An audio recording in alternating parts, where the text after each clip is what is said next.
doing? How y'all doing? How y'all doing? Let me know in the comment section how you doing. Today I'm going to give you some advice, some hacks, some tips that are going to help all of my third year students get that 2-1, get that first, get that correct A-star top grade. I see a lot of uni advice videos and they're always targeted at first years, my first year at university, how I survived university, and I feel like no one really talks about the third years. But with these tips, it's okay. I got you boo. We gonna get through this together. Now we are coming to that time when we're I say we, not me no more. Thank you, mashallah. I have graduated. My graduation was last week. I am done. Honestly, it's actually been a long time coming. I stretched out my degree and it took me 5 years to finish. I didn't fail anything. I didn't have to repeat anything. We'll get into that in another video for those inquisitive minds, because I know there's some people, like even in my own family, that have been like, oh, Michelle failed this, that and the other. It's like, no, I didn't. I just stretched out my degree. But it's none of their business anyway. That's another thing that I'm going to state in this video. Do you boo-boo and do what is best for you and what you think is going to give you the best result. And at the end of the day, like, y'all can say what you want, but I graduated and I got my first in my dissertation, so y'all can't tell me nothing. My first tip for surviving final year is to get your books and all of your journal articles as early as possible. Now by this, what I mean is, I'm sure every university has a library. I'm going to use my uni as an example. We call the library the LRC, the Learning Resources Centre is what it's called. We call it the library. It's 24 hours. What I did, I started doing this in my second year because I was working for my uni and I started living on campus, is for each module that I have, you get a module guide, and at the end of the module guide there's a reading list or suggested list of books that you should get, and the module guide is always online. So we have a student portal called StudyNet, and on StudyNet, if you actually change the date at the top of StudyNet, you can get into the area for that module on StudyNet from the previous year, and the module guide doesn't really change a lot if the module is the same. But the thing about our year is that I went on placement before I went into my final year, so when I actually got into my final year, they completely switched up our degree. They switched up the percentages. We had a higher percent of our second year going into our final degree mark. Our modules were totally different. Well, they weren't really that different. At the beginning, we were all like, oh my god, the modules are completely different. What the hell am I gonna do? But when we actually sat down and I actually looked at it, our modules hadn't really changed. What they'd actually done is just reshuffled what was in each module. So they gave us a whole module about microbiology, where I think in a previous year you had pathology and microbiology, or like immunology and microbiology all together. You had to kind of be a bit smarter, but the reason why I say get your books early is because I would get the module guide and I would see what books they would tell them to get from the previous year, and 9 out of 10 times it's the same book that they're going to tell you to get this year as well. I would go into the library before the term even starts. I think a lot of people, I'm going to drop this video on Sunday, pause this video, go and find your module guide, find the recommended reading list, get your ass into the library and get those books, because once everyone has already come in, you've had your first introduction lecture to third year, people are going to be running to that library and it's going to be a dog eat dog world. But if you have already got your books before, you're chilling. In third year and second year, I had a miniature library in my room. I had no need to go to the library. I wasn't going to Amazon. In first year, I made the stupid decision of, I was really excited about uni. I wanted fresh books. When I saw the prices of some of them books, I said, yeah, you know when the price is so serious, you start itching yourself. I started itching myself. I said, be ready and be prepared. When you stay ready, you ain't gotta be ready. This is my #1 top A-star, #1 tip. Even if you don't do anything else in this video, this tip alone, I beg you with all of my heart. Well, do you know, I don't even need to beg you lot. You guys are sensible. Everyone that watches this video is sensible, so I know you will do it. Do past papers.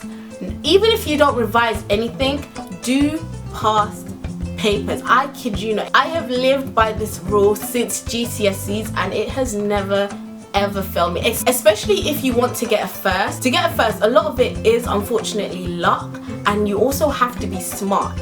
And I don't just mean smart as in book smart, as in know everything, because the amount of content and the amount of things that you're taught just in one module. We had one module that could have been a whole degree. And when you get to third year, there's this thing, wider reading. Well, from first year they were telling us about wider reading, but in third year they really hound it into you cannot get more than a 2-1 at my university without even doing any wider reading. Like, the most you're gonna get in an exam is a 2-2, or in an essay is a 2-2 if they do not see some wider reading. So when I say be smart, I mean be smart in a logical way.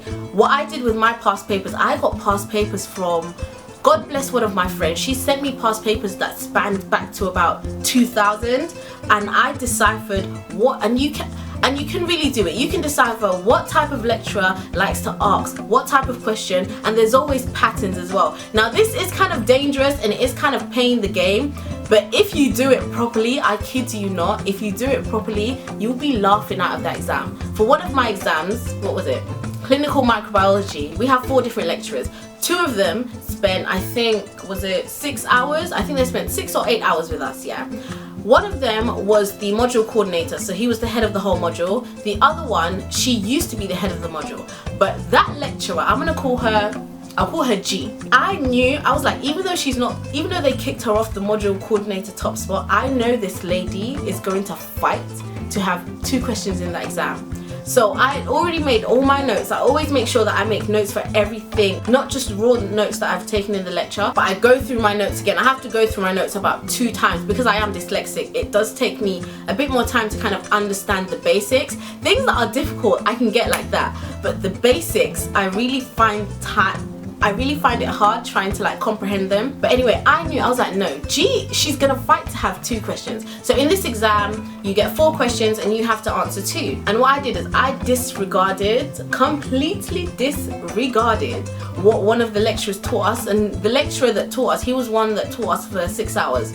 Completely disregarded. I think he taught us about antibiotics and antibiotic resistance. I hope he doesn't watch this video because he was actually my project supervisor. I love him to death. Like, he believed in me so much, but his lecturing style, I just couldn't comprehend. I concentrated on making sure that I knew everything that G taught us and had wider reading on it as well. And also on the 2 other lecturers only spent 2 hours each with us. So they had a smaller amount of content for me to have to read up on, get wider reading on, and to understand. So that's how I like strategized for that exam. And lo and behold, when I got into that exam, when you are a child of God and you pray, when I got into that exam, I opened up that paper, I said, Alhamdulillah, Alhamdulillah. She had what? She had 2 questions. The other lecturer that taught us for 6 hours had 1 question, and the other 2 lecturers had 1 question. So out of the 4 questions that we had, take out the 1 lecturer that I just did not revise his things, I had 3 questions that I could work my way around and that I knew to the T. I had wider reading for, I was set up for.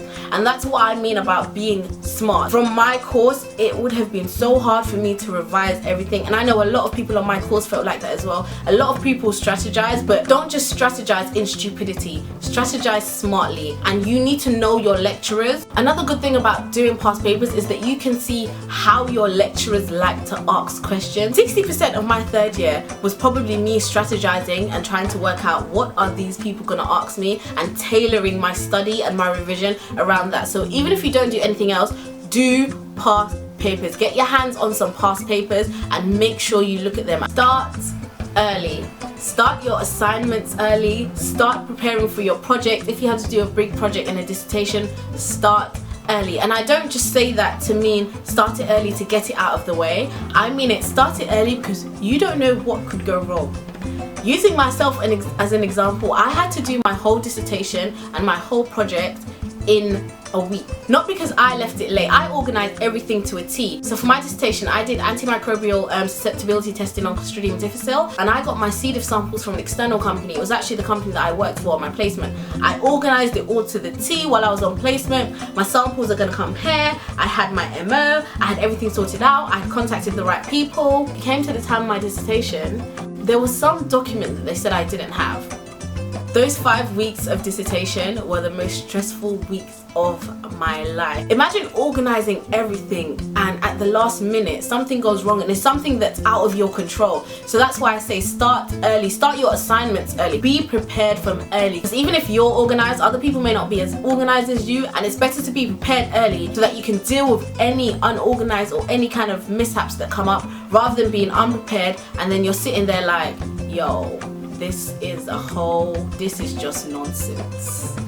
You don't want to be nonsense. You don't want anything to be nonsense. in your final year. I've been trying to figure out why I looked a bit orange. I needed to turn off the actual light in this room. Also, please excuse my nails, guys. I'm actually in the process of taking them off before doing this video, but my mom's making me drop her to the train station, so I gotta do this quick before the sun goes. Record your lectures. This was honestly a godsend to me. I started doing this in 2nd year and it was such a godsend. Number one, a lot of my lecturers have accents, so it's hard trying to understand what they're actually saying, and then trying to write notes at the same time was just Make sure you get permission first if your lecturers do mind you recording them, and if they say no, then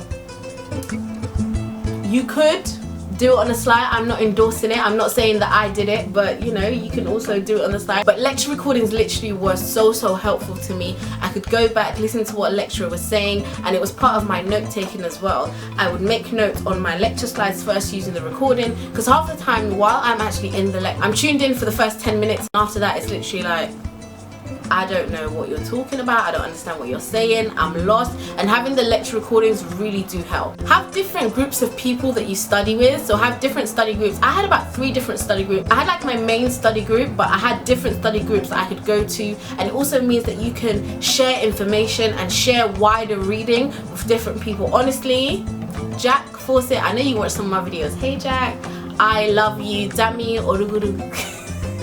I know how to say Dami's surname, it's just that it's so long that I've said it wrong for so long that I just continue to say it long, but you know who you are. I got first in one of the hardest modules because of those guys, because literally I think 2 days before the exam we were in a study room and we were teaching each other, we were getting wider reading. I think that's one of the best ways to get wider reading. Remember when I said you have to be smart about your revision? Be smart about your wider reading as well. When you have different groups of people, you get more information, little nuggets of information, as one of my lecturers would like to say. A nugget from here, a nugget from there, a nugget from there. Put all those nuggets in your essay and you got yourself a first, inshallah. Actually, talking about wider reading, like I said before, be smart with your wider reading. You are not going to be able to read every journal article, but what I always used to do is I used to read the abstract at least, look over their methods and results, and then maybe some of their discussion, but the abstract is the main bit because it literally puts everything together. It's a chunk of everything that's in the whole journal article, and you can get a lot of information from a well-written abstract. Try and have a hobby and take breaks between your studying and final year. A lot of people will tell you it's your final year, it's your last year, study, you only have time for your books, you can't have a job, you don't have time for anything else,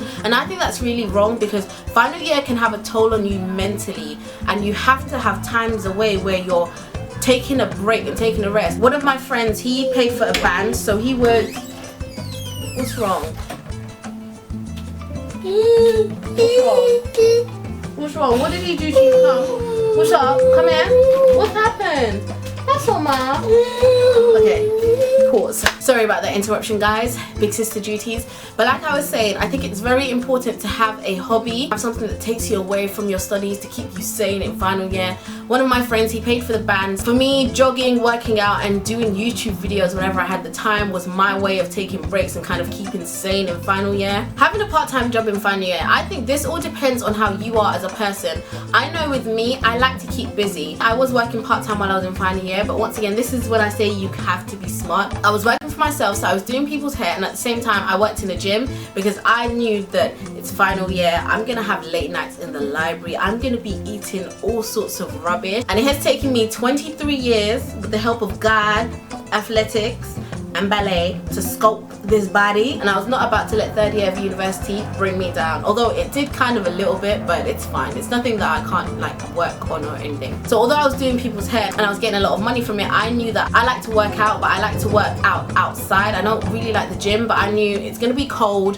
I don't like working out outside, so it's best for me to get a job in a gym. Free gym membership, and I got to pick my shifts, so I got to pick when I worked and when I didn't work. So I worked my job around my studying rather than my studying around my job. I think when you're trying to work your studying around your job, that's when you have a problem, because your main priority should be your degree. But if you know you're the type of person you like to keep busy and you need to be doing something, then I think you can get a part-time job. And if you know that a job might distract you, then at least just have a hobby. Find a study plan that works for you.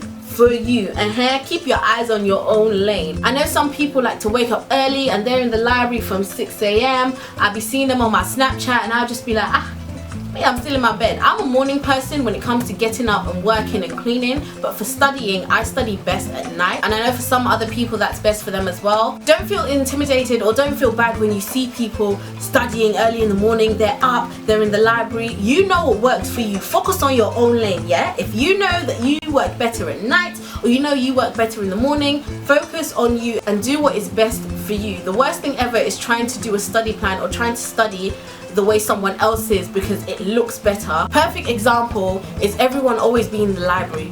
I'm in the library. I spent 12 hours in the library. Okay, you spent 12 hours in the library, but how much of those 12 hours did you actually use revising and studying? Because when I was in the library, I saw a lot of people chit-chatting. I'll be like, my friend, you're always here. Me, I thought you're studying hard, you know, hitting them books hard, you know, getting it in there, absorbing that wider reading. But you're just here doing social club. So make sure you do what is best for you. Find a study plan that works for you, okay? You. Find out what your strengths are and your weaknesses. For example, are you good in exams and good at writing essays, or are you better at presenting? And make sure you get the best grades on what you are really good at. And for the things that are more of your weaknesses, work on them so you get good grades on them as well. But don't just think, oh, I'm really good at this, so I'm not going to work too hard on it. I'm going to focus on my weaknesses, because what could happen is you could be getting mediocre grades in something that you're really good at when you could have got a higher grade because you were focusing so much on your weaknesses. Work on your weaknesses, but make sure you are perfecting what you're good at. For me, example, I know when it comes to speaking, science and presenting, I'm good at that. I'm basically good at talking. I like to talk and I like to present. That is what I like to do. But when it comes to writing, because I am dyslexic, I mess up words. It takes me long to write essays. My attention to detail when writing an essay is like, I have to really concentrate to make sure that I have no spelling mistakes or nothing else, and I always give my work to other people to read. That's another tip. Your project, essays, anything, give it to someone else. Your mum, your dad, give it to someone else to read, even if they don't do the same degree as you, or they may not understand the type of degree you're doing. So when it came to presentations or anything that we had to present and talk, I made sure I had my speech down to a T. I was hitting those 90%, 80%, those solid first in my presentations and anything that I had to talk, because I knew that this is what I'm good at, so I'm going to make sure I get the damn best grade, so that if unfortunately I do fall anywhere else, I know I have something to pick me up. Now this last one may sound like a bit of a weird one, but I also understand that there are some people who maybe they went to university and it's not what they wanted to do, and maybe you end up finding that out in your final year. If you know that maybe your grades are you're not getting the grades that you really want to get, and if you haven't started doing this already, when I talk about first year, I'm gonna like hound this in, but because I'm doing this a bit backwards, if you haven't already started, start networking with people that are in the field that you want to get into. Your network is your net worth. Honestly, like, I cannot say, your network is your net worth. We are in a time where as graduates, there are so many of us. So when you graduate, you are going into a pool of so many people that have degrees as well. You have to stand out, and your degree, to be honest, is what you make it. It's what you've done, not just your grades. Your grades are very important, very important, and you should be getting the best grades, but you have to make sure that you've done other things as well to really make you stand out from the crowd. So make sure you're networking with people who are in the field that you want to get into. I even saw it when I was on placement. I can honestly say about 60% of the people that were working in my department or working in the company that I was working in, and it was a big company, I'll talk about when I talk about placements, they probably got in because of who they knew rather than what they knew. And it is kind of sad, but because it's so saturated now, you have to be able to network, and you have to be sociable with people, and you have to kind of know the right people. Especially if you know that your grades are not going to be up to par, you better start networking right now. Right now, as soon as you see this video, go on LinkedIn, update your LinkedIn, start connecting with people that are in the industry that you want to do, and start connecting, start networking, start solidifying your network, and actually building it up. I can't stress it more. While I was on placement, literally I was talking to everyone, from the consultants to the cleaners to the directors. Everybody knew who I was, and that can really help you in the long run, especially if you're looking for a job. Even if your grades are the best of the best, just network your ass off. My last tip for you guys is prayer and meditation. Stay prayed up, because there are going to be times in third year where you're going to question, why the hell am I doing this? And this is for people who like their degree, love their degree, or don't even like your degree. I liked my degree, and I still had times when I was thinking, yo, like, there are so many other ways to be successful nowadays. Do I really need this? Stay prayed up and meditate. Meditation is such a good thing. Like, don't sleep on meditation. I used to think it was like really la-di-da and fancy, but it really helped me in final year, and it helped me focus. Especially if you're not religious or you don't believe in God or anything like that, try meditation. It really does help. And for those of you who do believe in God, no matter what religion you are, just stay prayed up, stay close to God. And don't just pray when your exam's about to come or when you're about to put in your assignment. Stay prayed up from the beginning. Build your relationship with God from the beginning. I was watching the Scorpion show, and they quoted something, I think a lady said, and it was, when you stay prayed up, when you have a time in your point when you really need God, you're not looking for where to lean. You already have that relationship with God. You've already been praying. You already have something to lean on, rather than starting praying when something is going wrong and you're trying to just find and focus. If you are prayed up and you are already set up in a good place, it's going to be so much easier for you to get through whatever you are getting. So those are all the tips. I hope you guys had a notepad and a pen and you were noting all of this down. I'm not even worried about you guys. All of you guys that watch me are sensible. You are all sensible human beings. I know you are. I love my subscribers. I honestly say it, like, you guys are the best. Thank you to everyone that congratulated me on my graduation. I can't wait to congratulate you lot on your graduation as well. And if you are already a graduate, what other tips do you have for people who are going into their final year? Put them in the description box. Put them in the comment section below. So thank you so much for watching, guys. I hope you guys have a good morning, evening, or afternoon, or whatever time you watch this video, and I really do hope this video was helpful. Bye bye. See you in my next video, guys. Bye.